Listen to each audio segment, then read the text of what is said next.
नमस्कार। शाम के अखबारों की चर्चा चाय के साथ। इंदौर की खबरें चाय के साथ। इंदौर में आज खबरें हैं। आज राजनीति बिल्कुल नहीं है। शहर में बड़ी शांति है। सब अपने अपने कामों में लगे हुए हैं, इसलिए कुछ ऐसा लग नहीं रहा कि जिस पर कोई चर्चा हो जाए। कांग्रेसियों के पास कोई काम बचा नहीं है और भाजपाइयों का भी कुछ काम करने को मिल नहीं रहा है। तो दोनों ही पार्टी अपने अपनी जगह शांति से स्थापित है। तो सभी देव अपने अपने ग्रहों पर स्थापित हो चुके हैं, इसलिए अभी हाल कोई राजनीतिक चर्चा हमारे पास नहीं है। इसलिए हम इस शहर की सबसे बड़ी समस्या पर आज बात करेंगे और ये भी एक बड़ी समस्या है और इस पर सारे शहर का ध्यान है, इसलिए हम उस पर बात करेंगे। पर उसके पहले हम खबरों की बात करते हैं। शेखर जी, शुरू करें अपन? बिल्कुल। तो हम आज सबसे पहले प्रभात किरण से शुरू करते हैं। प्रभात किरण खबर एक पहले पेज पे खबर है कि इंदौर के कलाकार हैं कोई, और उन्होंने प्रयागराज में जो है अपना ब्यूटी पार्लर खोल दिया है। जटा पार्लर खोल दिया है और वो जो है वहाँ पे साधु संतों की जटाओं को निखार रही हैं और 8,000 रुपये से 1.5 लाख रुपए तक ले रही हैं और उन्हें अच्छा कामकाज मिल रहा है वहाँ पर। और कई साधु जो हैं वो अपनी जटाओं को सुधराने में, जो युवा साधु हैं वो लगे हुए हैं। जब इंदौर लौटेंगी, इनका नाम है एलिजा राठौर, और जब ये लौटेंगी तो आप भी अपनी जटाओं का सुधार सकते हैं, नहीं हो तो जटाएं रख सकते हैं। दोनों चीज़ें हैं आपके पास में, ये आप जैसा चाहें वैसा कर सकते हैं ये। तो ये तो थी उस पहले पेज की खबर। हम इसी की बात कर लेते हैं कि पूना की टीम आई हुई है इंदौर अधिकारियों की और कर्मचारियों की, और वो आके ये देखने आई है केवल कि झाड़ू आप लगाते कैसे हो। हम लोग झाड़ू लगाने के मामले में इतने प्रसिद्ध हो गए हैं अब कि जहाँ पे भी ज़रूरत पड़ जाए हमारी, हम झाड़ू लगाने पहुँच सकते हैं। मतलब हमारी इतनी ख्याति हो गई है। ये बड़ी उपलब्धि है हमारे लिए भी कि हम झाड़ू कैसे लगा रहे हैं। 5,000 कर्मचारी तो सफाई कर्मचारी 15,000 के लगभग हो गए हैं। उसके बाद भी शहर में लोग झाड़ू कैसे लगती है देखने आ रहे हैं। बड़ी उपलब्धि है ये हमारी। क्या है शेखर जी पूरा मामला? सही बोल रहे हैं। बड़ी अच्छी खबर है ये इंदौर के लोगों के लिए, और मुझे ऐसा लगता है कि इंदौर के सफाई कर्मचारियों के लिए भी एक अच्छी खबर है कि पुणे जैसे बड़े शहर से म्यूनसिपल कॉर्पोरेशन के कमिश्नर विधायक के साथ में अपने सफाई मित्रों को लेकर इंदौर आते हैं, और उन सफाई मित्रों को इंदौर के सफाई मित्रों से जब रूबरू कराया जाता है तो वह उनसे सफाई झाड़ू लगाने का अंदाज, किस तरीके से वे काम करते हैं, कैसे कचरा छांटते हैं, किस तरह से कचरा उड़ता है, ये सारी चीज़ों को जानने के लिए आज सुबह से निकले हुए थे। क्योंकि ये दल कल भी आ चुका था, कुछ व्यवस्थाएं कल देखी, पर आज सबसे मेन अहम व्यवस्था जो सफाई मित्रों से जुड़ा मामला था कि वे सफाई मित्रों से, हमारे सफाई मित्रों से बात कर रहे थे, उनसे सफाई को लेकर गुण सीखे हैं उन्होंने, और ये सीख कर वे जाएंगे ताकि पुणे को भी वे इंदौर की तरह चकाचक कर पाए। अच्छा, सफाई मित्र तो बेचारे सफाई व्यवस्था कैसे होना चाहिए बता रहे होंगे। अधिकारी भी आए हैं क्या? अधिकारी भी आए हैं, जिनका जो वो अधिकारियों से बात कर रहे हैं कि किस तरीके से सिस्टम लगा है, व्यवस्थाएं की है आपने, कचरा गाड़ियां आप चला रहे हैं, कैसे कचरे का डिस्पोजल हो रहा है, पर सफाई मित्रों की दिलचस्पी उनके काम में है। अच्छा, ये आप नगर निगम ने ये बताया कि फाइलें वाइलें कैसे गायब हो जाती है और इसका अनुभव कैसे, और बाद में कोई पहुँचाए, फाइलें गायब हो जाए तो बचाए कैसे जाएगा, इस मामले में कुछ राय वाय नहीं दी क्या उन्होंने? जी। और इसके अलावा हाँ, इस पर भी हम बात कर लेते हैं। एक और खबर अच्छी है ये भी कि 1-2 टर्मिनल शुरू होना था ISBT के, इंदौर स्टेट बस टर्मिनल। उसमें एक जो चालू हुआ था वो थोड़े दिन बाद ही बंद हो गया, पत्थर मुंडला का था और वहाँ ताले लग गएंगे। अब कुमेड़ी का चालू होने वाला है ना। अब कुमेड़ी को लेकर जो चालू होने वाला है उसको लेकर बड़ी तैयारी की जा रही है। पर जो थोड़ी बहुत जानकारी मेरे पास है उस मामले में, एक तो MR10 पर जो मेट्रो के 4 स्टेशन बन रहे हैं विजयनगर चौराहे पे, उन्होंने यहाँ आपका रेडिसन के सामने, इसके कारण जो है वो रोड छोटे हो गए, सकरे हो गए, और उसके कारण वहाँ से बस कहाँ से निकलेगी, ये एक बहुत बड़ी समस्या होने वाली है। दूसरा, जो एक बेसिक बात है कि अभी 600 के लगभग बसें इस रोड से गुजर रही हैं। ये चालू हो जाएगा तो मुझे ऐसा लगता है कि इसके लिए 500 से 600 बसों की व्यवस्था और हो जाएगी, और जो 50-1,000 लोग इस बस स्टैंड पे आएंगे वे भी अपने अपने वाहनों से ही आएंगे। तो कुल मिलाकर यहाँ यातायात का एक भारी दबाव बन जाएगा। अब इससे कैसे निपटा जाएगा, इसको लेकर ये एक आंकलन है प्रशासन का ही कि इसमें ये व्यवस्थाएं रहेगी। तो इसे लेकर कैसे क्या तैयारी की जाए, क्योंकि ना तो सर्विस रोड बहुत ज़्यादा बेहतर स्थिति में है। जब तक इस रोड का चौड़ीकरण नहीं होगा कुछ नहीं हो सकता। आपके पास क्या जानकारी? बिल्कुल आप सही कह रहे हैं। MR4 का काम अभी अधूरा है। हालांकि ISBT अंतर्राष्ट्रीय बस टर्मिनल के बनने से, पर मुझे ऐसा लगता है कि उज्जैन रोड की तरफ से जितनी भी राजस्थान गुजरात तरफ से बसों का ट्रैफिक आता हैगा, उधर एक बड़ी राहत मिलती मुझे दिख रही है। हालांकि तैयारी जोरदार है, और इस बस स्टैंड तक पहुंचने की जो पहुंच है शहर से, वो मुझे लगता है काफ़ी सहज और सरल है। आप जो MR10 वाला हिस्सा बोल रहे हैं, मैं बोलता हूँ उस हिस्से को अगर छोड़ दिया जाए तो बाकी जगह से कनेक्टिविटी, सावेर रोड से बहुत अच्छी कनेक्टिविटी है। MR4 वाला हिस्सा भी ठीक हैगा, तो वो वहाँ तक तो ठीक है। अब बात कर रहे हैं अपन पत्थर मुंडला वाले बस स्टैंड की। पत्थर मुंडला में भी ISBT बनाया गया था, जो आज से 6 महीने पहले शुरू किया गया, पर समस्या वहाँ उन्होंने की गड़बड़ की कि चलाने के साथ में जो कमियाँ रख गई, उस बस स्टैंड तक 3 इमली चौराहे से पहुँचने का जो रोड है वो अधूरा हैगा, उस रोड को बनाने के लिए 2 बार नारियल बदर गए हैं। 100 फीट चौड़ा रोड बनना था जो आज तक बन नहीं पाया। बसें पहुंची तो उस पर डामर चढ़ा दिया गया। डामर चढ़ाने से काम बनना नहीं है, क्योंकि उस एरिया में काफ़ी कॉलोनियाँ बस चुकी है। जब बड़ी बसों की आवाजाही वहाँ से होगी तो उनको कितनी परेशानी झेलनी पड़ रही थी। सिटी बस IICTSL वालों ने अपनी 4 बसों को वहाँ भेज दिया, तो ये सोच के भेज दिया इनको देख के दूसरे प्राइवेट ऑपरेटर भी आएंगे। डंडा चलाया गया, शहर से बाहर किया गया। शहर से बाहर तो हो गए, पर वहाँ पे 2 दिन रहे, उसके बाद में रिंग रोड पे अपना डेरा जमा के बैठ गए हैं। समय के साथ अब शहर में भी आ गए हैं। कुल मिलाकर हुआ यूँ है कि AICTSL ने जो 4 बसें वहाँ से शुरू की गई, उस ISBT के बस टर्मिनल को ताले लगा दिए गए हैं। वे बसें भी अपने जो है AB रोड पर सिटी बस दफ्तर में आ गई और यहीं से आ जा रही है। तो ऐसे हाल इस नए बस स्टैंड का ना हो जिसे अगले महीने चालू करने की बात कही जा रही है, वो इसलिए मुझे लगता है कि संभव नहीं होगा, क्योंकि इसकी कनेक्टिविटी अच्छी है, या इतनी वो समस्या नहीं आनी। अधिकारी भी समझते हैं इस बात को लेकर कि यार आपस में बात कर ले, थोड़े दिन की तकलीफें झेल लो यार, फिर बाद में ताला लग जाएगा, फिर तुम भी इधर ही आ जाना, हम भी इधर ही आ जाएंगे, चलता रहेगा। तो सब चीज़ें हैं, हमने क्या करना है, पैसे बर्बाद हो रहे हैं। अग्निबाण की खबरों की बात कर लेते हैं आज हम। अग्निबाण की खबरों में बस खबरें हैं। एक तो हाँ, इस पर हम बात कर लें। कुछ खबरें तो ऐसी हैं जो ठीक है, रेगुलर खबरों में ही हैं। महिलाएं बनवा रही है सरकार और कांग्रेस कर रही है अपेक्षा। इस स्कूलों में बच्चों को ले जाकर दिखाएंगे क्या है कचरे का मामला। स्कूल के बच्चों को ले जाकर दिखाया जाएगा कचरे का क्या क्या किया जाता है सफाई प्रोग्राम के तहत। और अध्यक्ष पद की दौड़ में कई निगम मंडलों के सब लोग जुगाड़ में लग गए हैं। और इस खबर में बात कर लेते हैं। सुभाष मार्ग पर अंततः सुभाष मार्ग के चौड़ीकरण का मामला शुरू हो गया है और आज लाल निशान लगना शुरू हो गए हैं सड़क के दोनों तरफ, जहाँ भी, और 4 से 5 टीमें लगा रही लाल निशान। कब से काम शुरू हो जाएगा, क्या है? सुभाष मार्ग की चौड़ाई को लेकर क्लियर हो चुका है कि 100 फीट चौड़ी बननी है, पर मुझे लगता है इतनी आसानी से 100 फीट बनती है मुझे नहीं लगता है, क्योंकि विधायक गोलू शुक्ला खड़े हैं कि मैं रहवासियों के साथ हूँ, किसी को पूरी तरह से ख़त्म नहीं दूंगा। कई मकान ऐसे हैं जो पूरी तरह से जा रहे हैं, उसके बावजूद नई सेंट्रल लाइन डालकर लाल निशान लगा दिए गए हैं। हालांकि नगर निगम ने पहले भी लाल निशान लगाए थे, उनको फिर से चिन्हित कर रहा है कहीं कोई चूक ना रह जाए। लाल निशान लगाने का काम रामबाग से लेकर जिनसी चौराहे तक चल रहा है। इससे से तो ये नज़र आ रहा है कि सड़क 100 फीट चौड़ी बननी है, निशान 100 फीट पर ही लग रहे हैं। इसके बाद में कितनी बनती है तो वक्त बताएगा, पर शहर की ज़रूरत को देखते हुए, आने वाले समय को देखते हुए मंत्री कैलाश विजयवर्गीय ने बिल्कुल साफ कर दिया था, ना गोलू शुक्ला जिद करेंगे, ना रमेश मेंदोला जिद करेंगे। मास्टर प्लान की जो सड़कें हैं वे उसी चौड़ाई में बनेगी।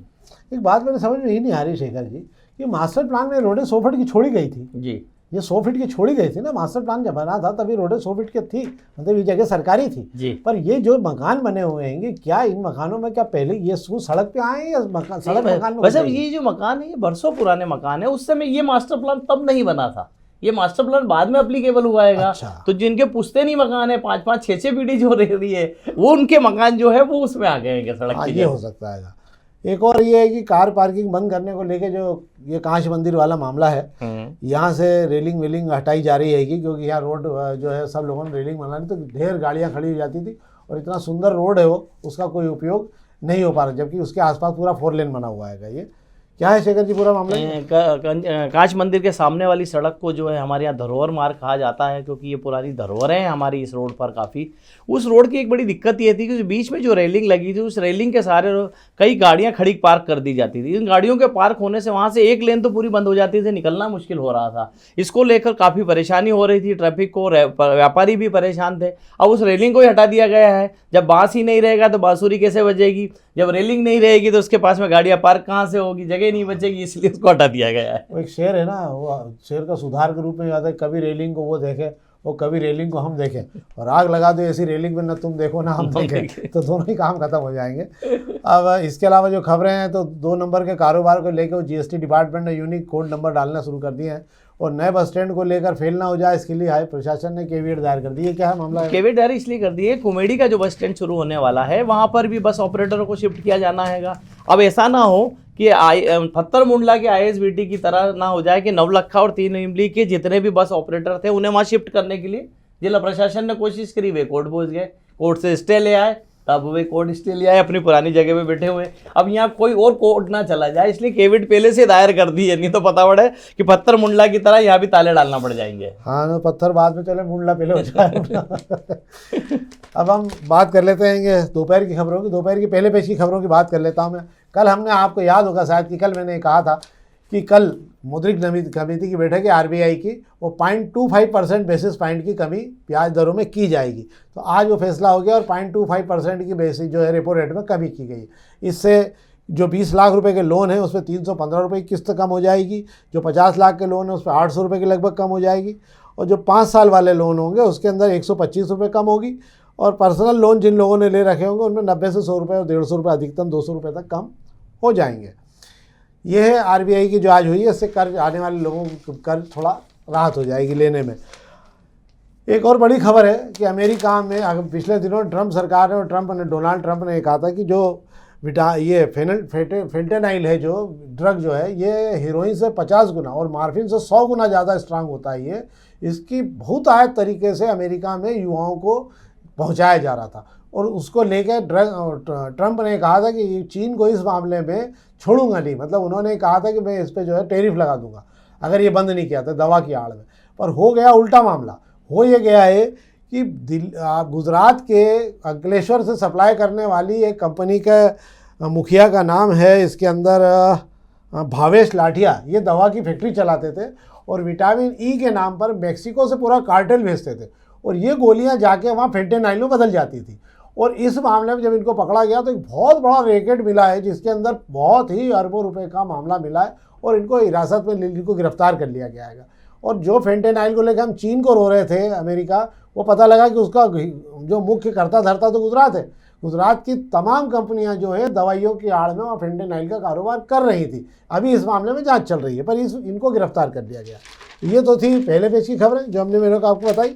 दूसरा ये है कि इंदौर अहमदाबाद के बीच 11 अंडरपास जो है वो खत्म करके 125 किलोमीटर का जो इंदौर अहमदाबाद में जो इस साइड का इलाका है करीब करीब उसमें 6 ब्रिज और 11 अंडरपास खत्म बनेंगे, ताकि जो है ये ब्लैक होल जितने भी एक्सीडेंट की स्थितियां वो सब समाप्त हो जाएगी। क्या है शेखर जी? इंदौर अहमदाबाद रोड पर जो है हाईवे पर काफ़ी दुर्घटनाएं हो रही है, हम देख रहे हैं उसके अंदर। इस वजह से कई जगह ब्लैक स्पॉट बन गए हैं। कई जगह जो अंडरपास बने हैं उसकी ऊंचाई कम होने की वजह से गाड़ियों में दुर्घटनाओं का खतरा बना रहता है। इन सब हादसों को कम करने के लिए 125 करोड़ रुपये NHAI खर्च करने वाला है, और 155 किलोमीटर का हिस्सा उन्होंने चिन्हित किया है जहाँ से नई ब्लैक स्पॉट को खत्म करने के लिए सुधार के काम किए जाएंगे। एक दो खबरें मैं आपको ऐसी बता देता हूँ। एक बड़ा हादसा हो गया, 6 लोगों की मौत हो गई। मोटर बाइक टक्कर मार कर ट्रेवलर और टैंकर में जो है भिड़ंत हो गई। ये सब महाकाल दर्शन के लिए महाराज जा रहे थे तीर्थ यात्री, और इस हादसे में जो लोग घायल भी हुए हैं और 6 लोगों की मौत हो गई है। इसके अलावा बाकी सब सामान्य खबरें हैं जो आप नियमित रूप से पढ़ सकते हैं। अब हम पत्रिका खबरों की बात कर लेते हैं। पत्रिका की एक खबर की बात कर लेते हैं, हमारे समय हो रहा है। बेसमेंट हो या सड़क, पार्किंग को लेकर अब डिप्टी कलेक्टर जो है वो जिम्मेदारी तय की गई, वो बताएंगे कहाँ कहाँ पार्किंग और क्या स्थिति है। इसको लेकर एक समिति बना दी गई। मतलब बहुत गंभीर हो गया क्या मामला सरकार प्रशासन पार्किंग के मामले में? अब ऐसा लग रहा है मुझे, पर हालांकि ये जो व्यवस्थाएं की गई है, डिप्टी कलेक्टरों को जो जोन बांटे गए हैं, डिप्टी कलेक्टरों की ये ड्यूटी का हिस्सा रहा है पहले भी कि सड़क को क्लियर रखवाए, बेसमेंट को भी देखें, अब बेसमेंट को भी जोड़ दिया गया हैगा। तो डिप्टी कलेक्टरों के लिए काम पहले से था, पर चूंकि कलेक्टर ऑफिस में बैठे हुए अफसरों के पास और भी दूसरे काम रहते हैं, इस वजह से वे निकलते नहीं थे। चूँकि अब कलेक्टर आशीष सिंह जी की दिलचस्पी है शहर के ट्रैफिक को दुरुस्त कराने के लिए, ठीक कराने के लिए, बेसमेंट खाली कराने का मन उनका हो रहा है। इसलिए उन्होंने डिप्टी कलेक्टरों की भी ड्यूटी लगा दी कि आप लोग भी रोज जरा नगर निगम के साथ निकलिए अपने अपने इलाकों में। इनके जोन भी बांट दिए हैं, उस जोन में जहां इन्हें लगेगा सड़क पर कार्रवाई करनी है, जो लोग कब्जा करके बैठे हैं उस पर कार्रवाई करेंगे। जहां इन्हें लगता है बेसमेंट खाली हो सकता है वहां खाली कराएंगे। तो लगता है, मुझे लगता है होना चाहिए, निश्चित रूप से अच्छा प्रयास है। और मुझे लगता है चूँकि आशीष सिंह जी 2 बार स्वच्छता का तमगा ले चुके हैं, मुझे लगता है पदोन्नति के पहले हुए जो है ये ट्रैफिक व्यवस्था का भी तमगा लेके जाएंगे, मुझे ऐसा लगता है, क्योंकि जिस हिसाब से गंभीरता से काम चल रहा है। ये तो थी हमारी अखबारी खबरें। हम संक्षेप में कुछ शहर की एक बड़ी समस्या है पार्किंग को लेकर। शहर की तमाम सड़कें जो हैं उन पर पार्किंग जो है बिल्कुल सड़कों पर आ गया है बुरी तरह से। एक रोड की हम बात कर चुके हैं, कांच मंदिर वाले रोड की। इसके अलावा हम एक रोड की और बात कर रहे हैं। ऐसे सभी रोडों की बात कर लेते हैं। यूँ चाहें तो हम जवाहर मार्ग पर भी गाड़ियाँ सारी की सारी सड़कों पर ही खड़ी हो रही हैं। इसके अलावा एक और कौन सा आदर्श रोड बना है, ग्रेटर कैलाश वाला, उस रोड की इतनी दयनीय हालत हो गई है कि वहाँ पर गाड़ियाँ सड़कों पर अब तो डबल लाइन में खड़े होने लग गई। मतलब जाने आने के लिए जो है केवल 20 से 22 फीट जगह मिल रही है। ऐसी ही स्थितियाँ जो है MG रोड पर भी हो गई है कि गाड़ियाँ लोग खड़ी कर देते हैं और खड़ी करके चले जाते हैं। गलियों की स्थिति की बात तो बहुत ख़राब है, पर ये मेन रोड की बात कर रहा हूँ मैं। और अभी होता ये कि कार्रवाई होती है और ठंडी पड़ जाती, क्या है शेखर? बिल्कुल आप सही कह रहे हैं। आपने आदर्श रोड का जिक्र किया जिस पे करोड़ों रुपए खर्च करके हमने उस आदर्श रोड को बनाया इस नगर निगम ने, और जिसकी चर्चा देश भर में हुई। सो यहाँ पर फुटपाथ पर बैठकर खाना खाया गया, टिफिन पार्टी हुई, वो कुछ दिन ही चला देख रेख में, उसके बाद वही हाल पुराने हाल जैसे लोग गए हैं। इस रोड की सबसे बड़ी समस्या जो पहले दिन से थी वो पार्किंग की समस्या थी। फुटपाथ पर इन गाड़ियों को ऊपर चढ़ने से रोकने के लिए पिलर भी लगाए गए थे, सब तोड़ दिए गए हैं कि कोई देखने वाला नहीं है। और उस आदर्श रोड में आज ऐसा भी कुछ नहीं बचा कि उसमें आदर्श का आ भी बचा हो उस रोड पे, कुछ तो बाकी देखने लायक बचा हो। पूरी रोड बिखर गई है। वहाँ पर जो नेकी की दीवार बनी थी वो ऐसी दीवार हो गई है कि वहाँ लूटमार, दिन भर लूटमार होती रहती है वहाँ पे। और नगर निगम के कर्मचारी वहाँ ड्यूटी करने से डर रहे हैं क्योंकि वहाँ जो कपड़े वपड़े छीनने के लिए जो गैंग आती है उनसे उन्हें डर लगता है। और नगर निगम पुलिस भी उनका साथ नहीं दे पाती क्योंकि वह महिलाएं इस तरह से बदसलूकी करती है। मुझे लगता है इस रोड का जो है ये एक तो नेकी की दीवार की जगह बदी की दीवार डाल देना चाहिए वह नाम, और आदर्श रोड की जगह आदर्द रोड कर देना चाहिए इसका नाम। क्योंकि इस रोड से अगर आप आ गए हैं तो अगर कहीं शाम के समय 5 या 6 बजे होंगे तो इतना दर्द होगा आपको निकलने के लिए लगेगा कहाँ फंस गए अपन। उस चौराहे मतलब पूरे रोड पे निकलने में 6 से 8 मिनट और 12 मिनट तक लग रहे हैं 1 किलोमीटर 2 किलोमीटर के अंदर। तो ये तो थी समस्याएं जो शहर को घेर कर धीरे धीरे बढ़ती जा रही हैं। जब तक शहर की सड़कों से ट्रैफिक पुलिस और नगर निगम मिलकर कारें उठाने का काम नहीं करेगी तब तक जो है शहर का, जब तक ये सख्ती नहीं होगी कुछ नहीं हो सकता। तो ये तो थी शहर की खबरें और जो स्थानीय समस्याएं जिस पर हमने आज बात की। हमारा फिर आपसे आग्रह है कृपया करके इस कार्यक्रम को अधिक से अधिक लोगों तक पहुंचाएं और अधिक से अधिक लाइक करें। बहुत बहुत धन्यवाद।